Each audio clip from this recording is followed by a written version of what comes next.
Good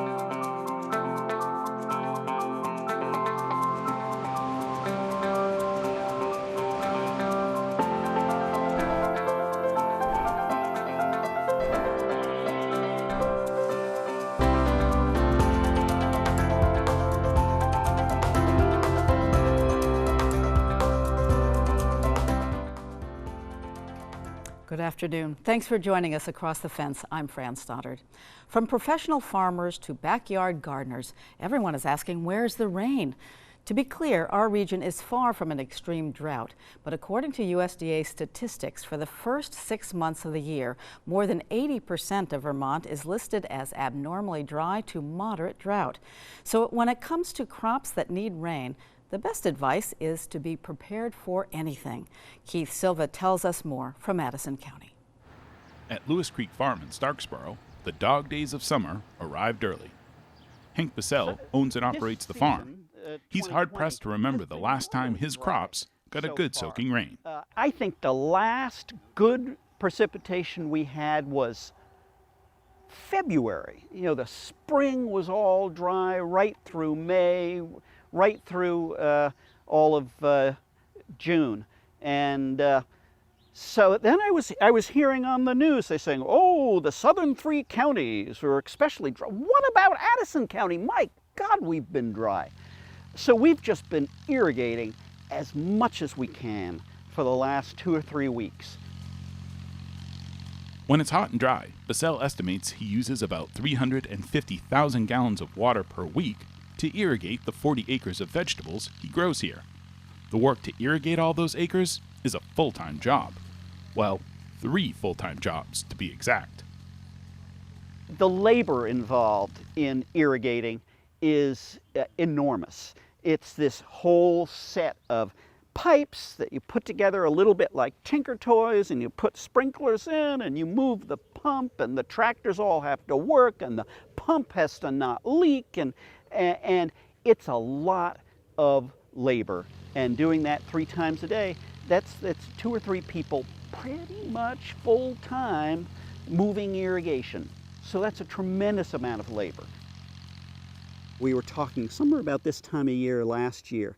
Bissell has been working with UVM Extension's Farming and Climate Change Program Coordinator, Joshua Faulkner. All the farmers Faulkner talks to mention how dry it's been and wonder how long the heat will last. Starting out a season dry and worried if we're going to get the rain or if they're going to be battling this drought all year long. Lewis Creek Farm acts as a laboratory for Faulkner to study sustainable irrigation practices, especially as the weather has become more unpredictable due to climate change. My advice to farmers is we really need to be prepared for anything. You know, the impacts of climate change on Vermont are clear. Going into a season, we don't know if it's going to be the wettest year on record or the driest year on record. We could have the wettest May on record followed by the driest June on record. There's just so much uncertainty. So my advice to farmers is be ready for anything. And in terms of irrigation, that means accounting for the extra labor needs that could be required, making sure your pumps, all your sprinkler systems, your drip equipment you're well stocked, ready to go. My other recommendation would be to start to look into some soil moisture sensing equipment. Things like tensiometers, where we can put those into the soil alongside a crop and then actually have a lot more information about how dry that soil is and whether we should be irrigating or not at any given point. We pumped out of the stream and we've come up through this red pipe here. Bissell hopes for rain. Until then, he's got work to do. First of all, I'm an incorrigible optimist, which involves a lot of denial. So when you don't irrigate, you know, you don't have a crop. It's sort of like there's no choice between the two. And when we can keep up with the irrigation, we have great crops. Right now, I've hired on some extra help so we can keep up doing the things we need to do in a timely fashion, as well as do all the irrigation, which in most years we don't have to irrigate. If the hot weather is here to stay, Vermont farmers have the tools and the know-how to soak it all in, come rain or shine. In Starksboro, I'm Keith Silva with Across the Fence. For more information on Extension's farming and climate change program, visit the website on your screen, uvm.edu/extension, and click on the link to Sustainable Agriculture. According to the Vermont Department of Environmental Conservation, about 55% of properties in the state have their own wastewater treatment system, commonly known as a septic system. These systems can be found in rural areas where there's no access to a municipal septic or water. They're also used along waterways in the state and in lakeside neighborhoods where aging septic systems can be a real problem for water quality. Rebecca Gollin and video editor Marco Ayala tell us how some homeowners are tackling wastewater on one of Vermont's most problematic lakes. It's a field of dreams sort of thing. Build it and they will come.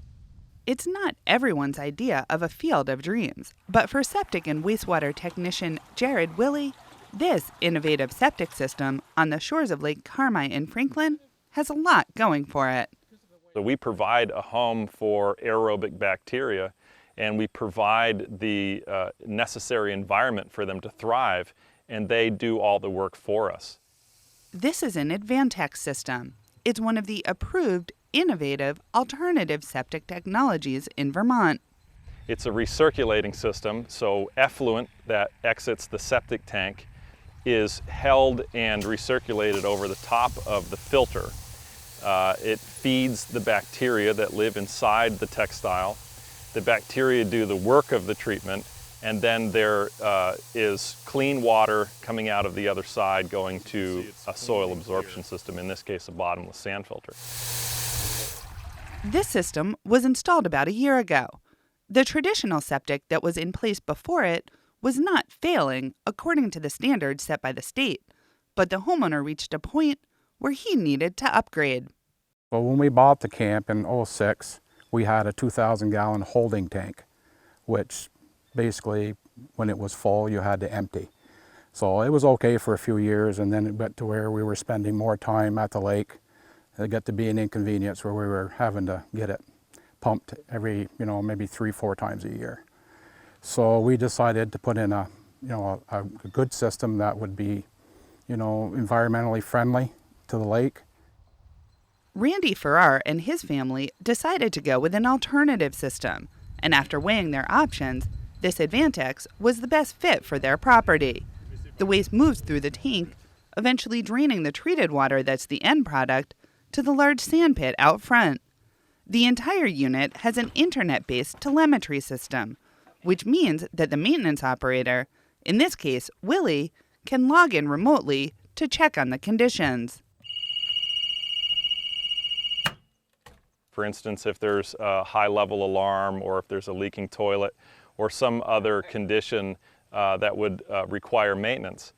It allows us to, in most cases, only visit the site once a year. So it's kind of our eyes and ears on the site. We think about these systems like miniature wastewater treatment plants, because really they are. While maintenance is important for all septic systems, it's also a requirement by the state. In 2007, the Department of Environmental Conservation took over permitting septic systems. Before that, those permits were issued by individual towns, so there were different standards around the state. What happened in 2007, all systems were grandfathered in. So you may have a system that doesn't have a permit, and that's fine. But if you add a bedroom or that system fails, then you will be required to get a permit. Or if you change your land use, the use of your property, or if you convert from a seasonal property around a lakeshore like this to an all-year use, then you will be required to get a permit. Graham Bradley oversees the septic permitting process for the state. He says that for those systems that were grandfathered in, problems can occur. An improperly maintained septic system can discharge pathogens or nutrients such as phosphorus and nitrogen to groundwater and the lake. That's long been a problem here at Carmi, which was recently the first lake in Vermont to be declared a lake in crisis. And while aging septic systems are part of the problem, they're only one piece of the puzzle. We have to think of the number of sources of phosphorus. There's surface water running over the land surface and bringing phosphorus from an excess of fertilizer or manure placed on the land, but there's also phosphorus coming through the groundwater from septic systems around the lake. Now, it's fair to say that we know that the majority of nutrients is coming across the surface, from different land uses, but here at Lake Kamai, we're coming to an understanding that we all need to do something to try and reduce that amount of phosphorus entering the lake.